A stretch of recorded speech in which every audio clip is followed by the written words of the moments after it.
예, 2022년 마지막 주간의 말씀을 나누도록 하겠습니다. 예, 오늘 형제자매들과 함께 나눌 말씀의 제목은 말씀들을 기억하라 예요. 말씀들을 기억하라. 자, 다같이 유다서 말씀인데요. 유다서 1장 17절 말씀을 다같이 한번 읽어보도록 하겠습니다. 유다서 1장 17절 시작. 그러나 사랑하는 자들아, 너희는 우리 주 예수 그리스도의 사도들이 전에 한 말들을 기억하라. 아멘. 예, 전에 한 말들을 기억하라.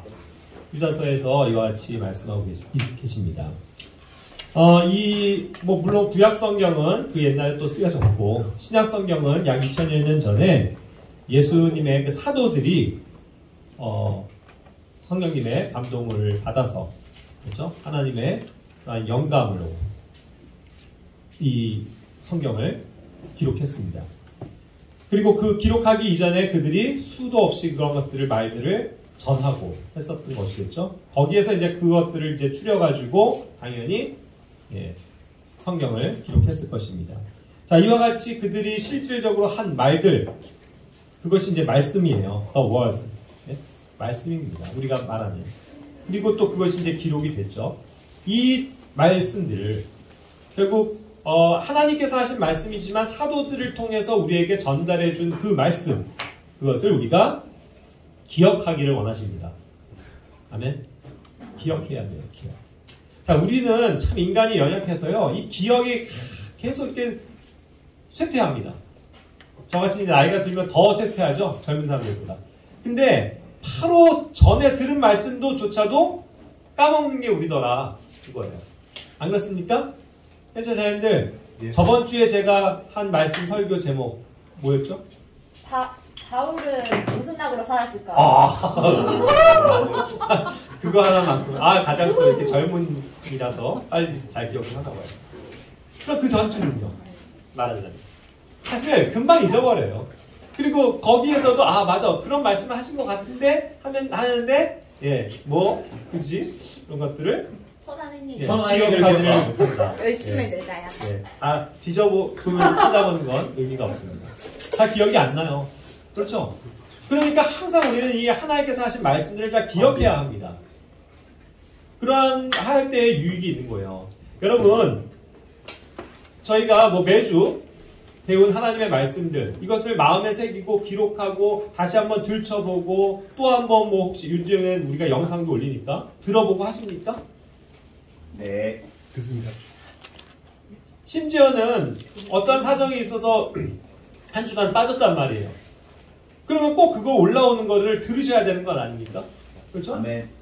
근데 안 들어보고, 그래서 그런 상황을 모르고 그렇게 지나치기도 쉽다는 거예요. 자, 그러니까 우리는 항상 이 하나님께서 하셨던 말씀을 다시 곱씹어보고 기억하는 일이 굉장히 중요합니다. 그렇게 될 때 유익이 있는 거예요. 한 번 들어서는 이해가 안 갈 때가 많아요.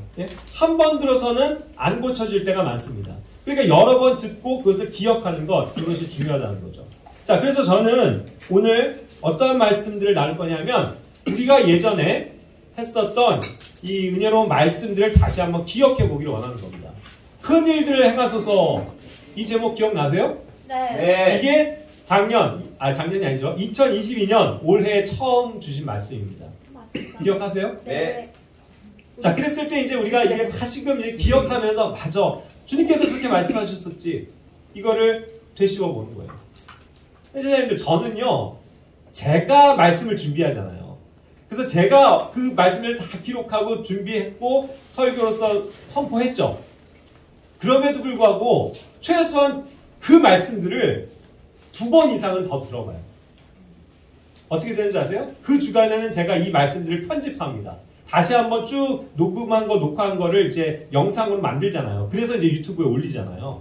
그걸 다른 형제자님들이 좀 해주셨으면 좋겠는데, 시간을 내서 제가 몇 시간 할애해서 할 수밖에 없습니다.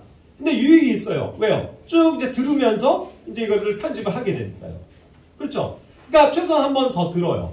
그래, 내가 이렇게 말했지. 맞아, 이렇게 내가 살아야지. 이런 것들을 마음에 새긴다는 얘기예요. 그리고 한참 지나서도요, 제가 이 영상을 저장을 합니다. 요즘에 유튜브 저장할 수 있죠? 그래서 시간 날 때 다시 한번 들어봐요. 왜요? 제가 예전에 내가 이 설교에서 뭐라고 얘기했지 이거를 다시 한번 기억하기 위해서. 그래서 최소한 2번, 3번은 더 듣습니다. 그럴 때 유익이 있어요.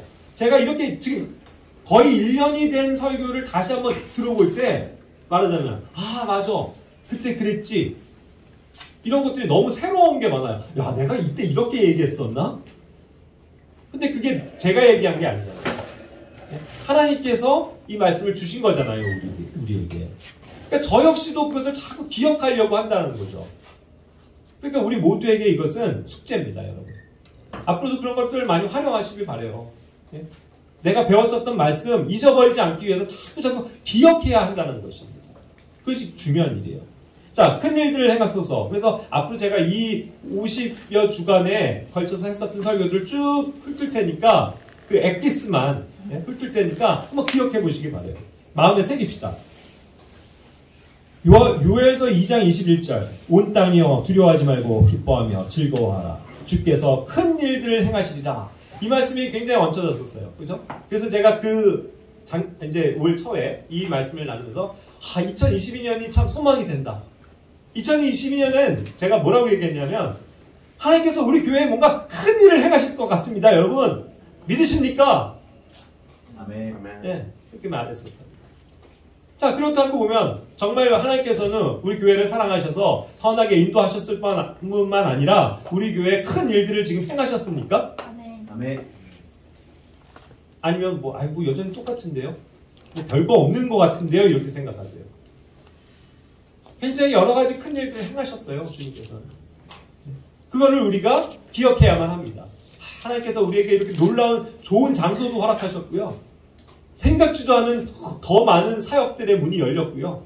그래서 우리가 정말 엄청난 이렇게 우리가 할 수 없지만 많은 사람들의 후원을 통해서 다른 불쌍한 사람들에게 찾아가서 복음을 전할 수 있고 선물을 할 수 있는 그런 일들까지 행하셨다고요. 우리의 사역의 폭을 넓혀주셨습니다. 우리가 이 올해 초에 시작했을 때 없었던 사람들을 여기에 더해 주셨어요. 그렇죠? 각자를 성장하게 하셨습니다. 또한 다른 교회와도 연합하게 하셨어요. 얼마나 큰 일들을 많이 해가셨습니까? 하나님의 말씀은 우리가 믿는 대로 된다, 안 된다? 된다. 그걸 우리가 다시 확인해야 합니다.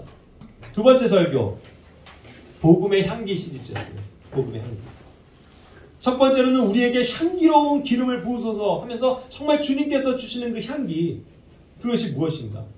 특별히 고린도후서 2장 14절에서 항상 우리를 그리스도 안에서 승리하게 하시고 우리를 통해 모든 곳에서 그분을 아는 냄새를 풍기게 하시는 하나님께 이제 감사합니다. 주님을 아는 그 냄새, 그리스도인이라는 그 정체성, 그 냄새를 풍기는 것. 그리고 우리가 가진 어떠한 향기로운 냄새에 대해서 얘기했는데 그 그리스도의 향기로운 냄새가 무엇이라고 얘기했습니까? 요한계시록 5장 8절은 이 향기로운 냄새는 성도들의 기도다라고 정의하고 계신 거거든요. 성도들의 기도. 우리는 올 한 해 뜨겁게 기도했습니까? 열심히 교회의 기도 제목을 가지고 기도하셨습니까? 있는 곳에서 기도하셨고 또 함께 모였을 때 기도에 정말로 전심으로 들이셨냐 하는 거예요. 수요일마다 우리가 올라오는 그 교회의 공통적인 기도 제목을 볼 때 그것을 함께 열심으로 기도했냐 하는 것입니다. 이 기도가 하나님께 올려드리는 아주 향기로운 냄새다. 그렇게 말씀하셨죠. 우리는 이 냄새를 계속 풍겨야만 합니다. 두 번째로는 우리에게서 그리스도의 향기가 풍겨나게 하소서 그랬어요. 우리의 삶에서 그리스도를 믿는 그리스도인으로서 살아가는 그 향기가 풍겨져야 한다. 그것이었죠. 그래서 고린도후서 2장 14절에서도 그 냄새를 풍기게 한다. 표현했죠. 15절에서도. 사망에 이르는 냄새는 우리랑 상관이 없습니다. 우리는 생명에 이르는 그런 생명의 냄새를 풍기는 자들이라고 말씀하셨죠. 그러면서 제가 말씀드렸습니다. 우리의 이러한 영역은 우리의 삶의 향기는 곳곳에서 우리의 삶에서 나타나야 한다. 증거돼야 한다. 이렇게 말씀드렸죠. 그렇기 때문에 그리스도인이라는 그 정체성을 확실히 가지고 살자. 이렇게 말씀드렸습니다. 우리의 삶의 간증이 곧 그리스도인의 향기를 드러내는 것이기 때문이죠. 그래서 우리의 평상시, 바깥에서의 삶도 너무나도 중요하다는 걸 말씀드렸습니다. 그럼 우리는 그러한 삶을 살았습니까? 평상시에 우리의 삶이 어땠나요? 우리가 주님 안에서의 원칙을 가지고 살아갔습니까? 우리의 행실이 주님의 보시기에 바른 그러한 행실을 가졌었습니까? 그래서 우리가 행하는 모든 영역에서 우리가 뭐 장례식이건 결혼식이건 어떠한 영역에서건 우리는 뭔가 믿지 않는 사람들과는 다른 어떠한 정체성을 보이는 그러한 삶을 사셨느냐 하는 것이죠. 그래서 우리가 취업을 하건 또 사업을 하건 공부를 하건 모든 것에서 내가 그리스도의 향기를 나타내는 그런 삶을 사느냐. 그 건전한 삶에 대해서 말씀드리지 않았습니까? 다시금 우리가 그것을 기억해야만 할 줄로 압니다. 그 다음 말씀, 구원의 또 다른 이름 성별이었습니다. 성별은 굉장히 중요한 구원의 원리입니다. 성별을 빼놓고서는 주님의 구속이 퍼즐이 맞춰지지가 않는 거예요. 성별은 굉장히 중요한 주제였다는 거죠. 그래서 많이들 알고 있는 것처럼 자 이제 그래서 용어가 중요하다고 했습니다. 성화라는 말은 우리가 쓰지 않는다. 성화. 성스럽게 되어져 간다. 이런 뜻이 아니라는 거예요. 구원의 원리는. 이건 단순한 구별이 아니고 하나님 편으로 옮겨 놓으시는 것을 뜻하는 게 성별이라는 단어입니다. 사탄의 영역과 하나님의 영역이 있다고요. 원래는 우리가 그 사탄의 밑에서 죄와 죽음과 지옥과로 갈 수밖에 없는 인생.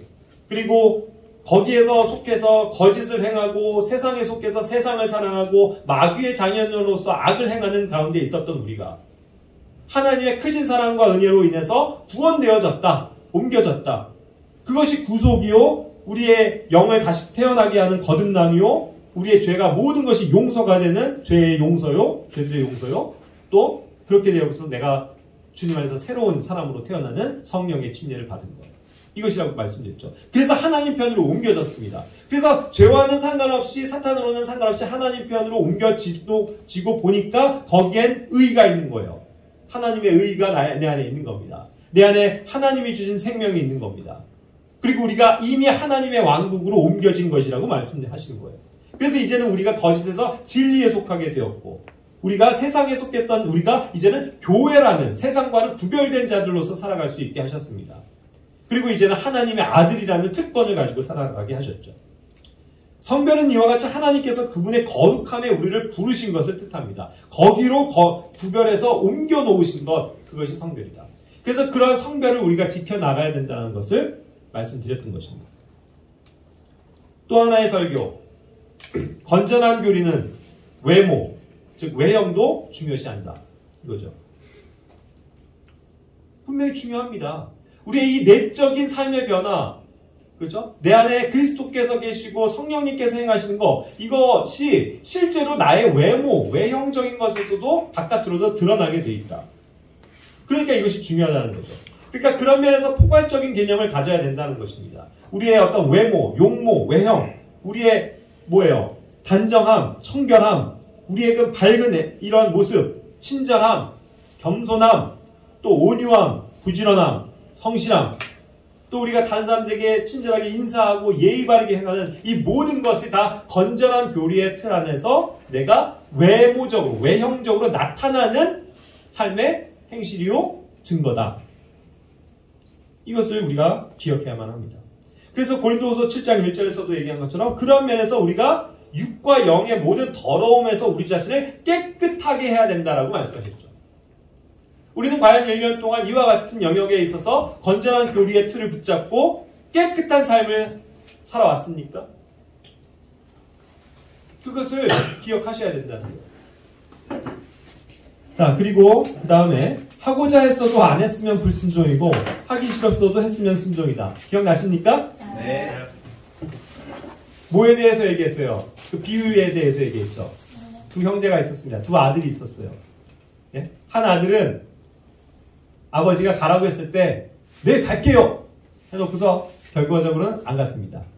그런데 또 다른 아들은 가기 싫어요. 저 안 가요. 했는데 마음을 돌이켜서 갔습니다. 누가 순종한 거라고요? 네, 두 번째입니다. 그게 중요한 거예요. 그게 순종입니다. 네? 말에 있는 것이 아니고 실제로 그냥 그렇게 그것을 따르는 것. 그것이 순종이죠. 그리고 주님이 원하시는 순종은 바로 지금이라는 것을 말씀하시죠. 그래서 아예 나중에 갈게요. 이게 안 통한다고요. 여러분. 지금 당장 해야 하는 게 순종이다라는 것이죠. 마태복음 6장 33절을 우리는 항상 마음 가운데 기억해야 합니다. 오직 너희는 첫째로 first 우선으로 먼저 해야 될 것. 그게 뭐라는 거예요? 하나님의 왕국과 그분의 의를 구하는 삶이에요. 여러분 이거 놓치지 마세요. 예? 너무너무 중요하다고요. 우리 삶의 원칙에 있어서. 우리의 삶의 첫 번째가 뭐냐? 우리의 삶의 첫 번째가 공부냐? 우리의 삶의 첫 번째가 사업이냐? 직장이냐? 결혼이냐? 내 가정이냐? 이 모든 게 아니라는 거예요. 첫 번째는 오직 모든 영역에서의 얘기지만 모든 영역에서 내가 하는 일 모든 가운데서 먼저는 하나님의 왕국과 의를 구할 것. 그것을 실천할 것. 그랬을 때 하나님께서 우리에게 이 모든 것을 더해 주시겠다는 약속을 주시는 거예요. 믿으십니까? 믿으셔야 돼요. 그리고 어쨌든 우리가 기억해야 될 것은 항상 아멘, 아멘, 그냥 뭐 끄덕이다가 그냥 그걸로 끝나는 게 아니고 정말 이 말씀을 나의 것으로 새겨야죠. 자꾸 기억해야죠. 그래서 내가 잘못 행하고자 할 때 성령님을 붙들고 이 말씀을 쫓아나가야 된다는 것입니다. 그 다음 말씀에서는요, 이제 룻기 시리즈로 갔습니다. 1장부터 4장까지를 봤는데 5개에 걸쳐서. 첫 번째 주제는 1장에서 어디에 거할 것인가였어요. 예, 어디에 거하실 것인가. 결국 이제 1장에서의 압축된 문제는 뭐였습니까? 네, 엘리멜렉. 그가 결국 뭐예요? 땅에 기근이 드니까 벗어나지 말아야 할 그에게 정착하라고 주신 그 땅을 벗어난 거잖아요. 내가 잠시의 그런 어떠한 고난과 역경을 잠시 피해보고자. 물 좀 갖다 주세요. 그렇게 하기 위해서 하나님께서 약속하신 것을 떠나간 거죠. 거기에 항상 시험이 와요. 거기에 문제가 온다고요. 정작 시험은 기근이 아니라고요. 그렇죠? 기근이 아니고 그걸 벗어나겠다고 하는 그 자기 욕심, 자기 방법. 거기서 시험이 온다고요. 하나님을 의지해야 합니다. 그렇죠? 그것을 이제 뭐 창세기 말씀에서 아브라함에게도 보여주셨고 또 이삭도 그런 실수를 똑같이 범했지 않습니까? 그것이 우리에게 주는 교훈을 우리가 배워야 합니다. 자, 그래서 이제 1장에서 이제 후반에서도 어디에 거할 것인가가 나왔죠. 특히 이제 룻의 선택입니다. 룻은 어디에 거하기를 원했어요? 원래 자기의 땅인 그 모압에 머물려고 하지 않았습니다. 그는 그 어머니 나오미를 따라간 거예요. 나오미의 하나님, 그죠? 그분을 신뢰하고 그분을 따라가는 길을 선택했다 이거죠. 그래서 자기는 어머니 가시는 곳에, 당신 가시는 곳에 나도 가고 당신이 머무는 곳에 나도 머물겠습니다. 이 선택을 했다는 거죠. 이게 믿음입니다. 우리는 주님의 길을 선택해야 돼요. 그렇죠? 2장에서는 은혜와 친절을 베푸시는 분에 대해서 우리가 배웠습니다. 바로 누구예요? 보아스죠. 드디어 룻은 보아스라는 사람을 알게 된 겁니다. 보아스의 은혜를 입게 되는 거예요. 그래서 보아스도 다른 곳으로 가지 않고 너가 여기에 머물러라. 그렇게 하면서 많은 은혜들을 베풀어 주죠. 우리가 그분을 선택하고 그분께로 나아가고 그분을 만나면 거기에는 은혜와 축복이 넘칩니다. 다른 곳을 가서는 안 된다. 역시 여기에서도 얘기하죠. 그리고 이제 보아스가 일하기 시작하는 것이 룻기 3장의 내용입니다. 그 일을 끝마치기 전까지 그분은 안식하지 않으신다는 거죠. 하나님께서는 우리 이 마지막 세대, 교회 시대를 끝마치기 전까지 여전히 일하고 계십니다. 우리를 위해서, 교회를 위해서 일하고 계십니다. 세상 사람들에 대한 관심이 아니고 이 교회를 하나님께서 아끼시고 신부로서 예비하셔야 되기 때문에 그 일들을 하고 계시다는 것이죠. 그래서 18절에서도 얘기했습니다. 이 일이 어떻게 될지 내가 알 때까지 가만히 앉아있어. 누가 일해요? 보아스가 일합니다. 하나님이 일하세요. 우리는 뭐 해야 돼요? 기다려요. 가만히 앉아있어요. 이 원리예요. 가만히 앉아있으면 돼요. 하나님께서 하실 일들을 기다리면서 그냥 가만히 평안하게 앉아있는 거예요. 안식을 누리는 거예요, 우리는. 그렇죠? 그러나 그 안식이라는 게 또 이제 뭐 여러 가지 의미가 있죠. 주님을 신뢰함에 있어서의 안식을 얘기하는 거죠. 그러면서 주님이 하라고 하신 건 여전히 존재합니다. 그랬을 때 이제 순종만 하면 되는 거예요. 그걸 믿고. 그 원리입니다. 마지막 4장에서는 내가 그것을 물으리라 라는 표현, I will redeem it. 물은다라는 표현이 사실 구속한다는 개념이라고 말씀드렸죠. redeem. redemption에 대한 그 표현입니다. 구속은 주님으로부터 와요. 주님께서 그것을 내가 물으겠다, 내가 구속하겠다고 하면 하시는 겁니다. 아멘? 네. 그게 구원이에요. 그게 놀라운 은혜예요. 우리가 하는 거 아무것도 없습니다. 그렇게 해서 예수님께서 우리에게 핏값을 주시고 우리를 사 주셨잖아요. 그 원리예요. 나오미와 룻을 그가 사온 겁니다. 값을 치르고. 그 은혜 가운데 우리가 들어간 겁니다. 얼마나 그것이 놀라운 거예요. 그렇죠? 또 그 다음에 이제 주제는 교회 안의 소통과 대화였습니다. 교회는 하나의 지역교회는 여러 사람들이 있기 때문에 이 대화와 소통이 굉장히 중요하다는 걸 말씀드렸어요. 너무 중요합니다. 그리고 이게 오늘 현대로 갈수록 소통이 안 돼요. 대화가 안 됩니다. 커뮤니케이션이 안 돼서 교회가 질서가 없고 또 무너지는 경우가 허다해요. 그래서 우리는 이 점에 있어서 주의를 기울여야 한다는 것입니다. 특별히 그렇기 때문에 여러 가지 이제 우리가 교회 안에서 힘써야 할 그런 어떠한 소통의 방법들이 여러 가지가 존재하지만 특히 제가 그런 것들을 신경 써야 된다고 말씀드렸죠. 교회 안에서는 그렇기 때문에 우리의 커뮤니케이션의 1차적인 건요, 사람을 보게 되잖아요. 보잖아요. 그러니까 그 표정에서부터 모든 게 드러난다는 거예요. 표정. 표정 관리를 잘해야 돼요. 왜요? 여러분들 표정을 보면 아, 이 사람이 뭔가 심각한 뭐가 문제가 있나 이게 보이기 때문이에요. 그렇죠? 물론 이제 그것이 여러 가지 고민들이 있기 때문에 그런 것들이 상담과 올바른 조언을 통해서 풀어져 가야 되는 것들이지만 어쨌든 내가 스스로가 그런 것들을 마음을 다스릴 줄 아셔야 된다는 겁니다. 내가 그것을 잘 해야만 다른 사람들과 올바른 관계를 맺을 수 있다는 얘기예요. 그렇죠? 내가 편안하게 형수님 안녕하세요, 자매님 안녕하세요 하면서 다가가야 대화와 소통이 되지 그걸 안 한 상태로 시선을 회피하고 있다면 올바른 소통이 되어지지 않는다. 그렇죠? 그래서 이런 것들을 관리를 잘해야 된다는 거예요. 내 마음에 있는 상태가 드러나기 때문에. 그리고 어떠한 사람들에 대해서도 우리는 차별하면 안 된다는 거예요. 나랑 잘 맞는 사람하고만 내가 친하려고 하고 그렇지 않은 사람이랑 그냥 대화 한마디도 안 해본 그것은 비정상적인 그런 삶이라는 거죠. 그리고 오늘날은 갈수록 현대인의 소통이 이 SNS를 중심으로 가기 때문에 점차 젊은이들이 그렇게 돼가요.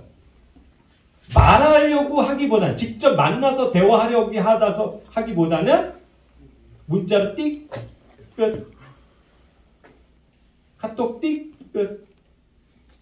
그러고서 소통 안 하려고 한다는 거죠. 이게 오늘날 굉장히 큰 문제를 야기하죠. 교회는 그렇게 문제를 풀어가면 안 됩니다. 항상 자기의 마음을 오픈해야 돼요, 여러분. 그래서 자신의 문제가 무엇인지, 또 내가 어떠한 고민거리가 있는지, 내가 뭐 어떤 불평이 있으면 뭐가 어떠한 불만인지 얘기를 해야 이런 것들이 풀어져 나갈 수 있다는 것이죠. 그렇죠? 그러니까 그것을 편하게 얘기할 수 있는 지체들이 또 필요한 거고, 또 그것이 안 될지라도 뭐 저 같은 뭐 청년들 입장에서 보면 저 같은 어른한테 뭔가를 얘기하는 게 껄끄럽고 좀 불편할 수 있을지 몰라도 그렇게 하셔야 된다는 거예요. 그래야 제가 그런 것들을 듣고 아, 중지할 건 중지하고 또 풀어가야 될 것은 풀어가고 기도할 것은 기도하지 않겠습니까? 이게 굉장히 중요한 이유예요. 교회는 나 혼자 존재하는 게 아니라는 거죠. 여러 사람이 함께 있기 때문에 그런 것들을 함께 잘 소통하면서 대화하면서 어떤 하나의 믿음의 방향으로 나아가는 것. 그것이 너무나도 중요하다는 것이죠. 복음에 관련된 말씀을 2주간에 걸쳐서 말했습니다. 복음은 특별히 믿어지는 게 아니라 믿는 것이다. 이건 이 말의 뉘앙스의 차이인데 굉장히 또 그것이 잘못 오해되면 큰 오류에 빠질 수 있기 때문에 바로잡자라는 취지에서 말씀드렸던 거죠. 그 당시에 또 이슈가 됐던 내용인데 믿어져야 된다. 믿어져야 된다. 난 믿어지지가 않아. 그러니까 아직은 아니야. 그러니까 믿어질 때까지 자동적으로 믿어질 때까지 기다려야 돼. 이런 식으로 복음을 왜곡하고 자기가 믿으면 될 것을 믿겠습니다. 주님 믿고 싶습니다. 이 의지를 가지고 주님을 붙잡으면 되는데 그걸 안 하려고 한다는 거죠. 언젠가 뭐 믿어지겠지. 그럼 뭐예요? 믿어질 사람은 믿어질 거고 예정된 사람은 믿을 것 아닙니까? 이렇게 돼버리는 거예요. 예정론까지도 연관이 돼버린다고요. 이런 자기가 할 수 있는 건 뭐 아무것도 없고 어차피 구원하실 사람은 구원하시겠지. 이 개념이 된다는 거죠. 근데 그것은 아니에요. 철저하게 자기가 믿는 것이고 믿으라 했거든요. 믿으라 하는 건 명령이에요. 그 명령의 말씀을 알겠습니다. 제가 믿겠습니다 하고 받아들이는 것이 중요한 거죠. 그래서 믿는 것은 곧 받아들인 것, receive라고 얘기했고 그것이 곧 회개하는 겁니다. 거기서 돌이키는 거예요. 그 마음을 갖고 예수님을 자신의 구주로 시인하는 것을 이야기하는 것입니다. 그러니까 결코 믿음은 아는 것이 아니라는 거죠. 믿어진다라는 건 자기가 알았다는 개념이에요, 사실. 그 다른 표현이라고요. 깨달아졌다. 그거구나 하고 깨달아졌다. 근데 그게 아니라는 겁니다. 복음의 말씀은 단순하게 그것을 믿는 것이에요. 이해하는 것이 아니에요. 로마서 10장 9절 10절을 다시금 기억해 보시기 바랍니다. 그리고 우리가 복음을 선포하는 데 있어서 이제 다양한 방법들이 있다는 것이었죠. 특별히 이제 빌립보서 1장 15절부터 18절의 말씀은 결국 어떻게든 우리가 복음을 전하는 일에 깨어 있어야 하고 또 그 일을 해야 한다는 것을 얘기하는 거예요. 기쁨으로. 그것이 막 억지로 됐건 뭐 끌려 나가건 이번에 뭐 노방전도 나가는데 같이 갑시다 했을 때 가기 싫은데 그래도 갔을 때 어떻게 되는 거예요? 기쁨이 있다는 거예요. 그게 그에게 유익이 있다는 것을 얘기하는 겁니다. 어떻게 해서든 선포되는 분이 주님이시니 주님이 영광 받으시는 일 아니에요? 내가 영광 받는 거예요? 아니에요. 나는 귀찮고 힘들어요. 어제도 얼마나 추웠어요. 막 춥고 그냥 한데도 그래도 가서 몇 시간을 있으면서 복음을 선포하고 찬양으로도 주님을 선포하고 사랑을 나누고 그 일이 얼마나 귀한 겁니까? 그리고 이제 이런 것들이 어떤 시기와 다툼 가운데서 되어져서도 안 되지만 어쨌든 어찌됐건 그 일이 선한 뜻에서 되어질 수 있도록 우리는 협조해야 된다는 거죠. 협력해야 된다는 거죠. 그래서 여러 가지로 우리와는 어떠한 그 믿음의 방식이 또 이제 믿은 이후에 어떤 그런 것들 교리나 이런 것들이 다를지라도 은혜의 복음, 우리 주 예수 그리스도로 말미암는 그 은혜를 통한 믿음으로 말미암는 구원을 정확하게 믿고 그것을 선포하는 자들이라면 그런 면에서 복음 안에서 항상 협력하는 것이 옳다는 거죠. 그렇죠? 그들이 그렇게 전하고 있는데 그 사람들 옆에서 또 뭐 우리가 뭐 증거할 필요가 있습니까? 그들이 잘할 수 있도록 동요하고 협조하면 되는 거잖아요. 그런 입장에서 우리가 서울역 전도도 시작했던 건데 어떤 거예요? 하나님께서 우리에게 오히려 주도권을 주셨죠. 한 달에 한 번이지만 우린 딱 그게 지금 현재로서는 적당한데 한 달에 한 번. 그냥 다 거기서 준비해주고 우리 가서 찬양으로 선포하고 복음 선포하면 되게끔 주님께서 다 마련해 주시잖아요. 이게 얼마나 귀한 은혜입니까? 그래서 어쨌든 우리는 그래서 전도 주제 잡고 우리가 여러 가지 청년들이 막 고민했고 또 이제 내년도를 위해서 이제 거의 전도지 다 썼습니다. 감사하게도. 이제 또 새로운 전도지 만들어야죠. 어떻게 하면 더 효과적일까? 어떻게 하면 내가 친구들에게 더 복음을 잘 전할 수 있을까? 이런 방법들 연구하고 그래서 우리가 다양한 방법을 하잖아요. 오늘도 외신원 가세요. 결국 뭐 전하는 거예요? 결국 우리가 음악극을 통해서 복음 전하는 거예요. 예수님에 대해서 정확하게 알리고 그들의 믿음을 갖게끔 하는 일이라고요. 얼마나 귀해요. 우리가 이 연극을 통해서 음악극을 통해서 또 저번 주에는 뭐였어요? 가스펠 콘서트. 은혜로운 찬양들을 하면서 거기에서 이제 메시지가 쫙 나가게 하고 복음을 선포했죠. 그런 어떠한 여러 가지 방법들이 그냥 주님의 선포되면 우리는 뭐라도 한다 이 개념이라고요. 그렇죠? 우리가 그냥 100만 원을 쏟아붓고 200만 원을 쏟아부어서라도 선물을 해서 가난한 사람들에게 나눠주면서 복음을 전할 때 그 복음의 전도지 한 장이 그들을 변화시킨다면 그렇게 해서 말씀이 전해진다면 이게 하나님의 영광 아니에요? 우리로서는 해야 할 의미를 다한 거잖아요. 그러니까 그런 방법들에 대해서 우리는 너무 어떤 제한을 하거나 이건 너무 안 되죠 하면서 부정적으로 생각할 필요도 없는 거예요. 우리가 돌리는 이 전도지가 어떻게 효력 있게 역사할지 모른다는 거예요. 그리스도의 심판사에 의해서 모든 게 드러날 건 아닙니까? 그랬을 때 어떤 사람은 제가 우연히 어느 날 어떤 전도지 한 장을 보고 믿게 됐어요. 그 뒤에는 성산동에 있는 교회라고 적혀 있었습니다.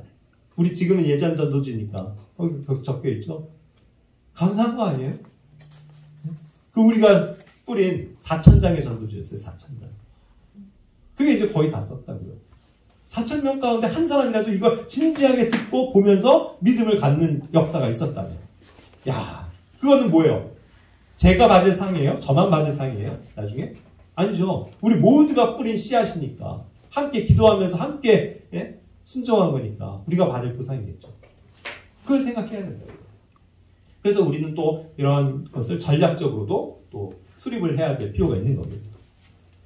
그 다음에 이제 은혜에 대해서 2주간 얘기했습니다. 은혜를 잊지 말자고. 여러분, 하나님의 은혜는 얼마나 크고 놀랍습니까?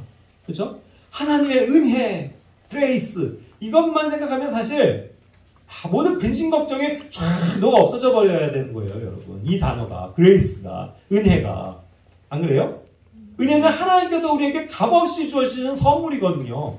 그게 나에게 와 있다고요. 그게 나에게 항상 있다고요. 예? 그 은혜. 그러니까 매주 우리가 하나님의 은혜, 주님의 은혜에 대해서 감사하는 시간을 갖잖아요. 정말 감사하세요? 이 모든 것이 은혜. 우리가 살아가는 이 모든 게 은혜라고요. 예? 내가 몸이 불편해도 그것도 하나님의 은혜고, 내가 몸이 아파도 하나님의 은혜고, 예? 내가 직장에서 잘렸어도 그것조차도 하나님의 은혜가 될 수 있다고요, 여러분. 왜냐하면 그것을 통해서 하나님께서 일하시는 것을 우리가 볼 수 있기 때문이죠. 그렇지 않습니까? 그래서 항상 우리는 하나님이 베푸시는 은혜를 잊으면 안 되고 그 하나님의 은혜 안에 풍성하게 거해야만 한다는 것입니다. 고린도후서 8장 7절, 디모데후서 2장 1절, 히브리서 4장 16절. 그러면서도 우리가 해야 될 일이 뭐예요? 4장 16절 여기처럼 우리가 긍휼을 얻고 필요한 때에 도우신 그 은혜를 얻기 위해서 은혜의 왕제로 담대히 나갈 것입니다.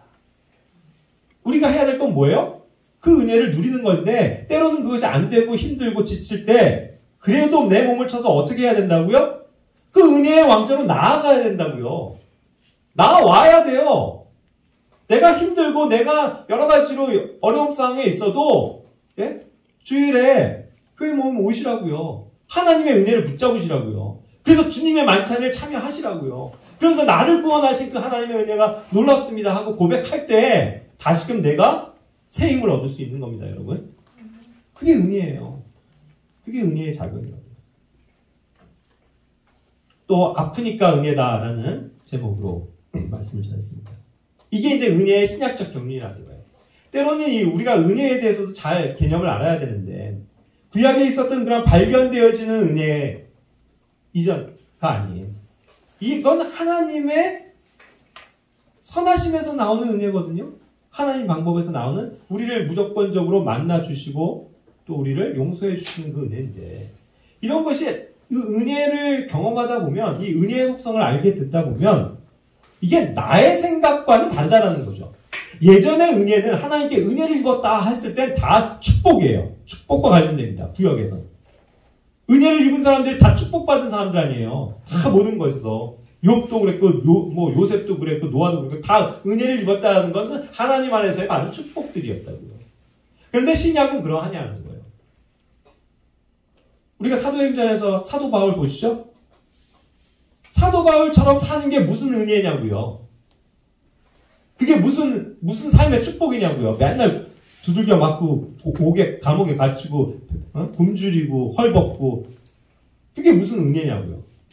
그렇죠? 그러니까 우리가 신약 성경에서 보는 은혜의 관점은 전적으로 다른 것이다. 나의 약함에서 오는 주님의 강하심 그것을 보기를 원하시는 거예요. 그래서 우리를 훈련시키기를 원하시는 거라는 겁니다. 그게 구약과 신약의 다른 점이에요. 은혜에 있어서. 그렇다고 하면 여러분들 우리의 삶 속에서 수많은 은혜들을 경험할 수 있다고요. 내 병이 아직 나았질 않아요. 내가 여전히 질병과 어려움 속에 있습니다. 근데 그것도 내가 주님을 찾고 주님을 만날 수 있는 은혜가 된다. 이해가 되십니까? 그러니까 이런 신학적 경륜하에서 우리가 살아간다는 것은 굉장히 고차원적인 삶이라는 것을 우리가 아셔야 돼요. 구약처럼 단순한 삶이 아니에요. 어떻게 보면. 굉장히 이것은 고차원적인 삶입니다. 오히려. 나를 따르라. 이제 오늘의 연극 나왔습니다. 나를 따르라. 내가 너희를 사람 낚는 사람들을 낚는 어부가 되게 하리라. 그대로의 얘기했죠. 그렇습니다. 우리는 예수님을 뒤따라가야 돼요. 예수님을 따라가는 사람들이 그리스도인입니다. 그렇죠? 그런데 우리가 이제 주님을 따라갈 때 아직은 우리가 도달한 건 아니잖아요. 그러니까 그것을 붙잡으려고 계속 그 뒤를 따라 나간다는 것입니다. 그걸 포기하면 안 돼요, 여러분. 포기하지 마십시오. 끝까지 따라가야 돼요. 그래서 승리해야 합니다. 그렇죠? 그랬을 때 또 빌립보서 3장 17절도 얘기하지만 원리는 항상 우리가 롤 모델이 있다고요. 롤 모델. 뭘 어떻게 따라야 되지? 했을 때 롤 모델. 그게 누구라고요? 사실 신약 성경에서 가르쳐주는 바 사도 바울을 따라가면 돼요. 사도 바울의 삶을 따라가고 그가 말한 것, 그가 행한 것을 따라가면 우리는 그리스도인으로서 답게 그리스도의 사람이 됩니다. 그리스도답게 된다는 거예요. 그리스도처럼 된다는 거예요. 그게 바울의 삶이었어요.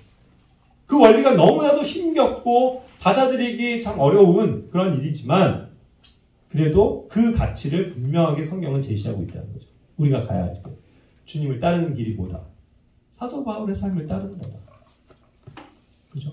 물론 그의 부르심은 특별한 부르심입니다. 하지만 그 특별한 부르심 가운데서도 일반적으로 우리 모든 성도들이 다 경험해야 되는 사실들을 얘기하고 있기 때문에 우리가 이 신약 성경을 붙드는 거죠.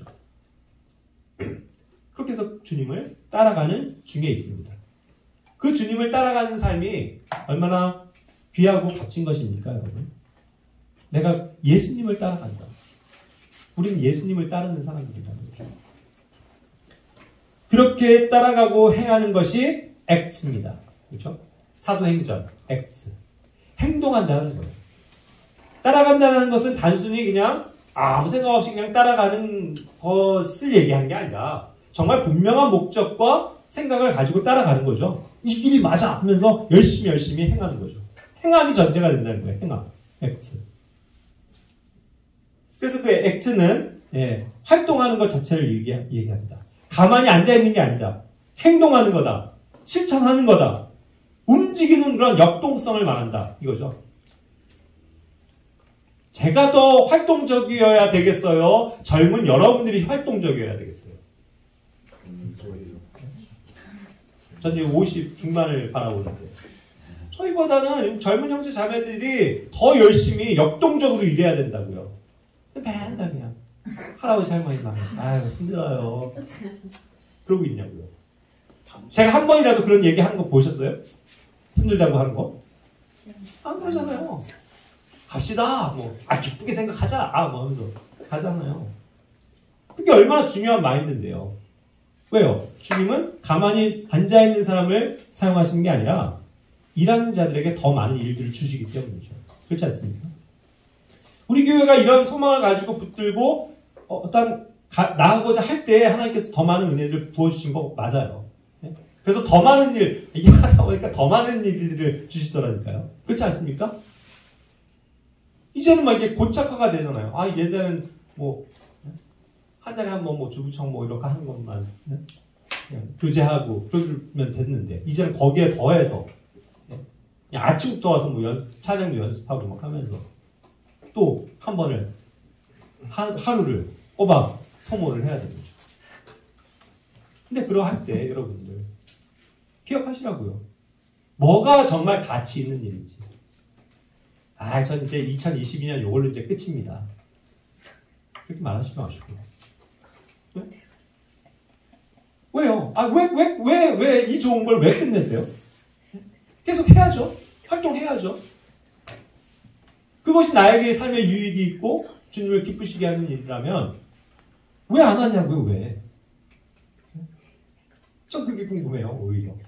이게 정말 기쁨이고 충만함이 내 원천이에요. 안 그렇습니까? 행동할 때 이것이 더 드러나게 된다는 거예요. 그러니까 뭐예요? 연관돼서죠. 주님은 행동하는 베드로를 쓰셨다. 베드로의 믿음이 왜 귀한 겁니까? 왜 우리 같은 연약한 사람들이 미처 생각하지도 못하고 전혀 그렇게 반응하지 못했던 것에 베드로는 반응하냐는 거예요. 놀랍게도. 어떻게 그 바다를 뛰어내릴 수 있죠? 거기를 걷겠다는 그 생각을 어떻게 할 수 있죠? 믿음이에요. 주님, 제가 무리를 걷게 해주십시오. 이 당당한 믿음을 가지고 몇 발짝은 걸었다는 거죠. 몇 발짝은. 그래서 우리보다 100배, 1000배 낫다 이거예요. 그 믿음이 필요한 거예요. 그런 사람들을 하나님께서는 쓰신다 이거죠. 그렇죠? 위험은 혼자 있을 때 온다. 여기 양 한 마리가 위태위태 서 있습니다. 빗갈 때. 언제 이리들이 사나운 이리가 확 덮쳐가지고 이 양을 잡아갈지 모르죠. 목자로부터 벗어나 있고 무리로부터 떨어져 있으면 당연히 공격당하기 쉽다. 그래서 혼자 있으면 안 된다, 여러분. 몸을 쳐서라도 복종해서 제가 항상 강조하지만 교회 모임에 오시라는 거예요. 와 있으면 안전해요, 여러분. 근데 집에 혼자 있으면 사탄이 시험을 준다고요, 계속. 그렇죠? 친구들로부터, 가족들로부터, 주변 사람들로부터 계속 공격을 당하게 돼 있어요. 혼자 있을 때 아무 생각 없을 때 내 마음에 공격을 받게 돼 있다고요. 그게 성경의 원리예요. 그러니까 같이 있을 때가 안전한 거라고요. 같이 있을 때 뭐예요, 지금 여러분? 딴 생각 안 하잖아요. 일단은 듣잖아요, 말씀을. 여기 있을 때 함께 찬양하잖아요. 기도하잖아요. 그러니까 내 삶이 안전한 거라니까요. 그래서 교회는 항상 안전장치입니다. 나를 안전하게 보호해주는. 다윗도, 이브도, 요셉도, 또 디나도 혼자 있을 때 고난과 어려움들이 왔었다는 거. 그것을 꼭 기억하셔야만 합니다. 그래서 교회를 떠나서 혼자 있지 말라고, 교회는 안전한 집이라고 제가 말씀을 드렸습니다. 디모데후서 2장 22절도 그러나 청년의 정욕을 피하고 오직 순수한 마음으로 주를 부르는 자들과 함께 그 일을 할 때 승리가 있다는 것입니다. 오늘날 현대 그리스도인들은 많은 병폐들을 가지고 있습니다. 너무나도 나도 자기를 사랑해요. 자기 자랑 왜 이렇게 많습니까? 또 자존심, 뭔 그렇게 알량한 자존심이 남아서 그 자존심 때문에 싸움을 일으킵니다. 또 프라이버시, 이거 존중해야죠 하면서 개인주의적인 거, 그죠? 그러다 보니까 이기주의적일 수밖에 없죠. 그러니까 교회 안에서 공동체로서 어울리고 공동체로서 살아가는 거를 굉장히 힘들어한다는 거예요, 오늘날 현대인들이. 그래서 좀 우리 같은 교회를 굉장히 부담스러워하죠. 다 드러나는 거. 그죠? 한 200명 정도 되는 데서 슬그머니 와서 앉아있다가 네 하고서 안녕히 계세요 하고 싹 가면 아무 터치 안 받고 좋은데 내가 드러나질 않는데. 그죠? 그래, 심지어는 그러니까 사이버상에 교인들이 너무 많잖아요. 그냥 등록해갖고 설교 열심히 듣고 감사합니다. 잘 들었습니다. 내가 그래도 의무적으로 헌금할 건 헌금하고. 그게 오늘날 교회의 많은 폐단이에요. 그죠? 그것을 우리가 경계하고 주의해야만 합니다. 그것이 이제 마지막 날들의 위험한 때의 현상들이라는 거. 자기를 사랑하는 것에서부터 이제 오는 거죠. 자기를 사랑하는 거. 우리가 사랑해야 될 건요, 자기를 사랑하는 게 아니에요. 서로 다른 사람들을 사랑하는 거죠. 그게 주님을 사랑하는 원리라는 것입니다. 부활 목격, 사건의 재구성이라는 주제로서는 이제 조금 환기를 해가지고 그냥 성경 공부를 쭉 한 거죠. 그래서 이제 이게 좀 복잡하고 또 이렇게 잘 안 맞는 듯한 그런 내용을 쭉 전개한 겁니다.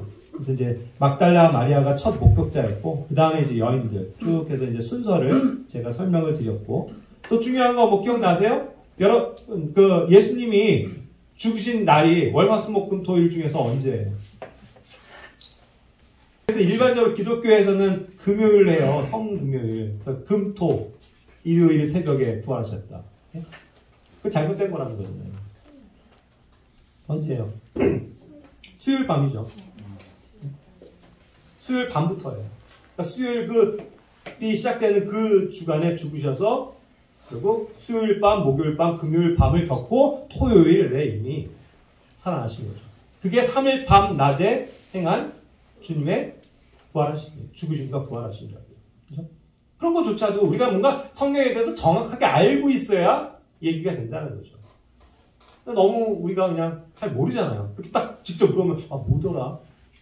이렇게 된다는 거죠. 그러니까 공부하셔야 돼요, 여러분. 제가 수많은 자료들을 올려드리잖아요. 공부하셔야 돼요. 이렇게 우리가 활동하는 것만큼 이상 중요한 건 뭐예요? 성경 말씀으로 우리가 힘을 얻어야 되기 때문에 언제나 성경을 가까이 하셔야 된다고요. 성경을 읽고 묵상하고 공부하고 물어보시고, 그죠? 이렇게 해서 자기 것으로 만들어야 된다는 것입니다. 성경적인 교회 분리에 대해서도 말씀을 드렸습니다. 그래서 어떠한 모임, 또 사람들에게서 이렇게 떠나야 하는 경우도 분명히 존재한다는 것을, 성경적인 어떤 거룩함을 위한 분리가 필요한 경우도 있다고 말씀을 드렸고, 이제 또 오늘날은 그런데 이제 교회 성도들이 잘못해서 떠나는 경우, 또 교회 감독자가 잘못해서 떠나는 경우, 또 사람들을 떠나게 만드는 그런 경우, 그런 모순들이 많기 때문에 우리가 그런 면에서도 주의해야 된다고 말씀을 드렸습니다.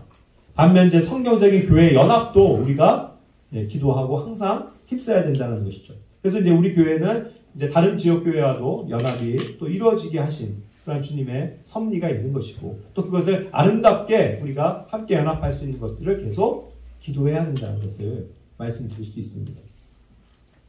그래서 이제 그런 것들이 지역을 초월한, 너무 지역교회 중심으로만 가다가 보니까 너무 교류가 없고 단절이 되는 경우가 많거든요.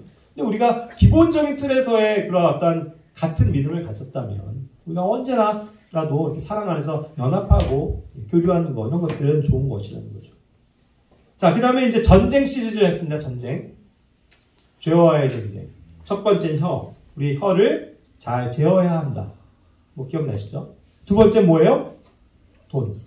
이 재물 때문에 많이 쓰러져요. 예? 그런데 돈이 중요한 게 아니죠.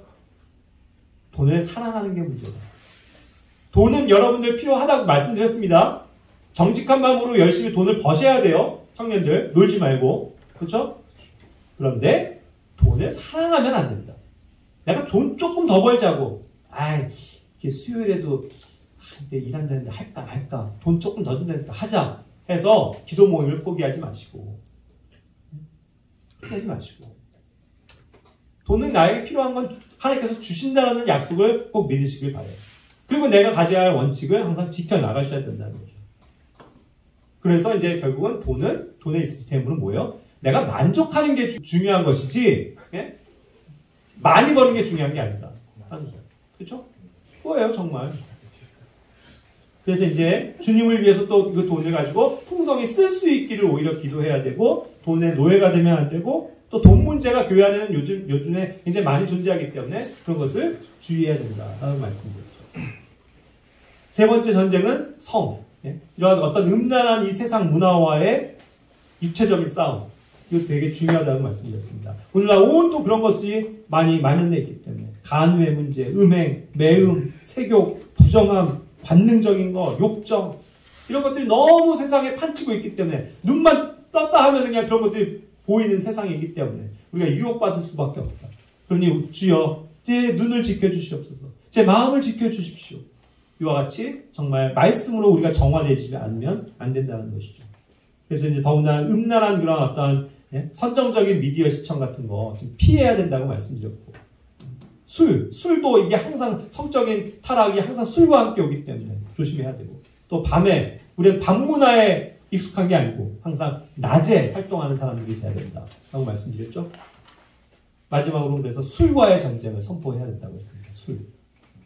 많은 사람들이 술에 대한 경고, 특별히 이제 술 취하지 않으면 되는 거 아닙니까? 적당히 마시면 되는 거 아닙니까? 라고 얘기하는데 그것이 결코 아니라는 거죠. 술은 마심으로써 취하게 돼 있다는 거. 뭐든지 원천봉쇄가 더 중요하다는 거예요. 원천봉쇄. 내가 이 정도 어느 정도 허용하고 거기서 내 믿음을 지켜야지. 이거는요, 요셉도 안 돼요. 요셉이 안 된다는 걸 아니까 그냥 주랭랑을 치는 거잖아요. 아예 같이 있으려고 하지 않는 거잖아요. 그게 지혜예요. 거들떠 보지도 않는 게 지혜라고요. 내가 거기서 여기 조금은 이렇게 허용하면서 마지막 지켜야 될 선만 한번 지켜보면 되지 않을까? 그런 것들이 어리석은 방법이죠. 술도 마찬가지예요. 이 정도는 괜찮겠지. 이거 뭐 회식 가운데서 이거 뭐 건배하면서 조금 맛있는 거, 뭐 한 잔 정도는 분위기도 어색하지 않게 가능한 거겠지. 이 생각하지 마시라고요. 아예 마시지 않을 때 오히려 안전은 보장이 된다는 것입니다. 5번째로는 락, 정욕이죠. 세상의 이 정욕, 쾌락, 얼마나 즐거움을 끄는 것들이 많습니까? 그래서 이제 많은 청년들이 이런 자신의 욕심에 이끌려서 시험을 당하고 있죠. 그것이 이제 꾀임, 속임수다. 여러분들이 가지고 있는 모든 세상의 문화가 사실은 다 속이는 거라는 거예요. 주의하세요. 이것이 나에게 되게 유익한 것 같고 유용한 것 같지만 그 안에서 사탄은 역사한다는 거예요. 우리의 마음을 속입니다. 그러니까 우리가 이제 이런 면에서 이런 것들을 이제 떠나서 하나님의 뜻에 맞게끔 살아야 한다는 것을 말씀을 드렸죠. 굉장히 많은 주제들을 배웠습니다. 네? 그죠? 그러나 어쨌든 한번 쭉 훑어보는 거니까 시간이 지나도 한번 기억하시라는 의미. 왜냐면 기억을 해야 돼요, 여러분. 그렇지 않습니까? 이 시간이라도 좀 기억하시길 바래요. 불병이냐 감사냐. 물 한 잔 놓고도 이게 반밖에 없네? 이걸까? 아니면 반이나 있으면 감사합니다. 그런 것들을 말씀드렸죠. 감사를 잊어버리면 바로 불평이 온다는 사실, 그것을 성경에서 확인할 수 있었습니다. 그래서 항상 우리가 감사하는 사람이 되어야 됩니다. 그리고 한 가지 부족한 것이 각자에게 있을 텐데 그것이 곧 전부 부족한 것을 말한다. 그 한 가지를 해결하지 않으면 나머지도 별반 차이 없다. 다른 양상으로 나타나면 또 실패한다 이거죠. 그러니까 그 한 가지 부족한 것을 주님의 방법으로 승리하고 채워나가야 됩니다. 돈, 명예, 공부, 건강 모든 것. 거기서 한 가지 그 부족한 게 나의 전체의 부족한 것을 반영해 준다는 것을 꼭 기억해야만 합니다. 교회의 성장 목표에 대해서도 말씀드렸어요. 우리가 그리스도에 이르기까지 자라가야 한다는 것을. 그리스도의 완전한 사람의 분량, 그것을 주님께서 목표로 주셨습니다.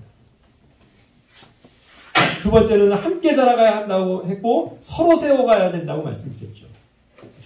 그것이 교회가 하나로 완전하게 결합되는 목표라는 것입니다. 또 그렇게 해서 교회를 세워가야 될 때 중요한 키워드 서로라는 얘기예요. 서로. 나만 해도 안 되고 저 사람만 해도 안 되고 서로 그 일을 할 때에 교회를 세워나갈 수 있다. 그거였죠. 그리고 우리 교회가 해야 할 일들에 있어서도 목표를 가져야 됩니다. 우리가 하나님께서 주신 내시원 사역, 한번학교 사역, 또 주부청 사역, 이제는 서울역 노방전도 사역, 또 탈북민 사역, 이런 것들 우리에게 하나하나 귀하지 않은 게 없다는 거죠. 그것을 열심히 이루어가는 그런 우리의 사역이 되어야 된다라고 말씀드리는 것입니다. 행복하십니까? 여전히 행복하세요? 그걸 묻는 거죠. 행복은 내 마인드의 문제다. 그죠? 단순히 물리적으로, 감정적으로 나타나는 그게 행복이 아니고, 그걸 정말 행복하게 받아들일 수 있는 그 마인드. 그걸 말씀드렸습니다. 그리고 우리가 주님의 일을 하면서, 살아가면서, 어떤 때는 굉장히 주님이 주시는 부담이 클 때가 있다. 주님의 일이 왜 부담이 안 되겠어요, 솔직히. 다 부담이 되죠. 하지만 그 부담을 우리가 또 각자가 져야 되는 것들이 있기 때문에 그것을 열심히 우리가 해야 한다는 거, 그걸 잊지 말자는 거죠. 그리고 내 그 부담되는 짐을 어떻게 하면 된다고요? 힘들 때 주님께 던져버리면 되는 거예요. 주님, 날 도와주세요. 주님이 좀 저를 붙잡아주세요. 그래서 그냥 던져버리면 된다. 그리고 뭐예요? 이제 최근 거가 우리가 더 많이 기록이 새로워지죠. 기초로 돌아가죠.